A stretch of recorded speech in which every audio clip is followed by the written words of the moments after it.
la vida que se lleva como atleta, etc. Voy a empezar con un título de un libro, La isla del tesoro. La isla del Cuando tesoro. acabe lo entenderéis. Yo siempre he sido muy aventurero y uno de los primeros libros que leí cuando era pequeño es La isla del tesoro, que todos seguro que habéis leído o os han llegado fragmentos o alguna adaptación cinematográfica. ¿Por qué La isla del tesoro? Pues porque ello me llevó a pensar que yo algún día quería ser marinero. Estamos hablando que yo cuando leí La isla del tesoro era un chaval que estaba estudiando GB y me ilusionó y sobre todo viajé con La isla del tesoro. Y me enganché del mundo, de lo que significaba el mar, los tesoros, las islas perdidas y tal. ¿Por qué digo la isla del tesoro? Pues porque hasta que no conseguí ser marinero, no paré. Porque soy un poco cabezón, como todos los que hacemos maratones. Entonces mi objetivo era que algún día quería ser marinero. Pero voy a hablar de la segunda parte de mi vida deportiva, puesto que la primera es muy similar a la de todos nosotros. Lo que estamos contando, yo creo que todo se asemeja bastante. Entonces, yo hubo un tiempo que decidí dejar el atletismo, entrenaba con Martín, cuando cumplí 18 años, porque quería ser militar, no sabía lo que era el servicio militar, me fui a una compañía de operaciones especiales, me di cuenta que no me gustaba lo militar y cuando acabé lo militar decidí ser aventurero.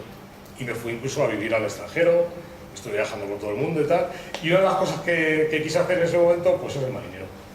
Pero yo notaba que me faltaba algo, yo he dejado el atletismo, me habituaba a correr todos los días y a mí me faltaba algo.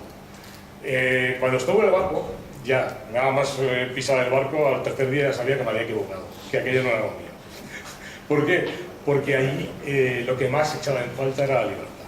Un barco, para que os hagáis una idea, era un barco mercante que trasladaba del norte de Europa, concretamente en Rotterdam, que fue donde desembarcamos, trasladábamos hacia el sur de África y del sur de África volvíamos a subir otra vez al norte de Europa, todo en contenedores. Entonces era un barco que tenía la cubierta, una eslora de largo tenía 120 metros y de ancho pues 20 y pico metros, con lo cual en la cubierta tenía una superficie que sin los contenedores se podía correr.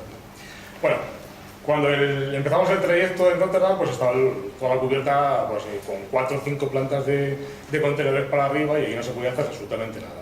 No fue hasta que bajamos para abajo, íbamos dejando los contenedores hasta que bajamos al sur de África, concretamente el país más al sur fue Tanzania, y en Tanzania ya se quedó libre la cubierta.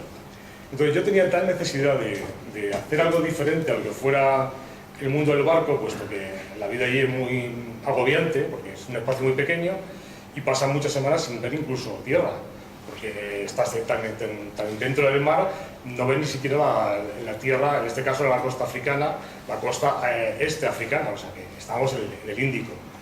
Que tomé la decisión de que, como yo tenía que emplear mi poco tiempo libre del que disponía en hacer algo, lo primero que hice fue leer, porque teníamos una pequeña biblioteca y entonces a mí lo único que me permitía explayarme un poquito o relajarme era leer.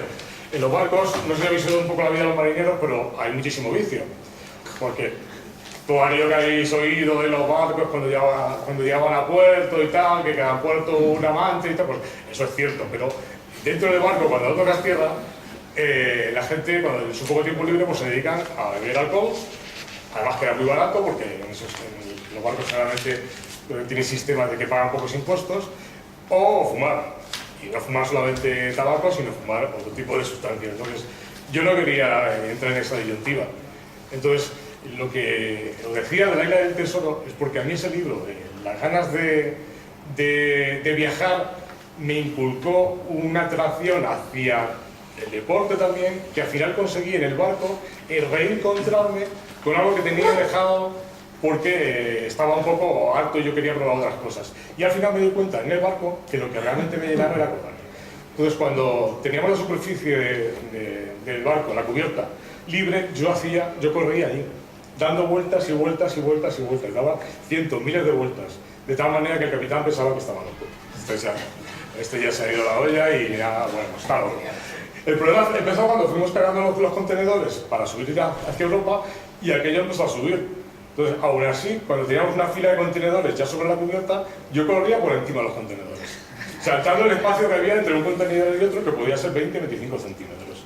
Y claro, ahí ya sí que antes estaba loco, ya con esto ya sí que... Entonces, cuando llegamos ya a la segunda planta, ya el capitán me prohibió correr por encima de los contenedores porque ya había cierto riesgo de que me pasara algo. Pero fue la obsesión la que tuve que decidí en esos momentos que lo que yo quería hacer era correr. porque había descubierto que a mí me faltaba algo y a mí lo que me llenaba era correr.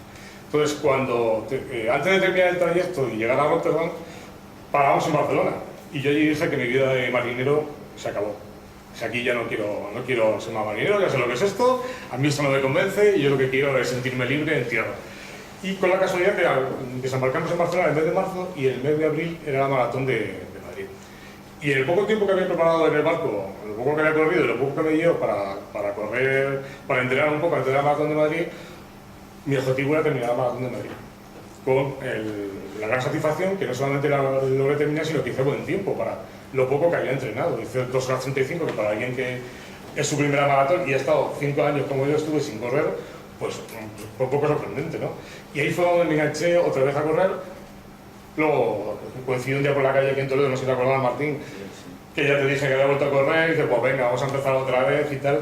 Y eso por lo que hablaba de la Isla del Tesoro, porque a mí la Isla del Tesoro hizo que descubriera lo que es el mundo de viajar, y para mí el correr es una manera de viajar junto con la literatura, porque para mí no hay algo más maravilloso que abrir un libro, es una aventura que no sabes lo que te vas a esperar. Entonces a mí el correr y el leer, si tengo tiempo libre, son las dos cosas que hago todos los días.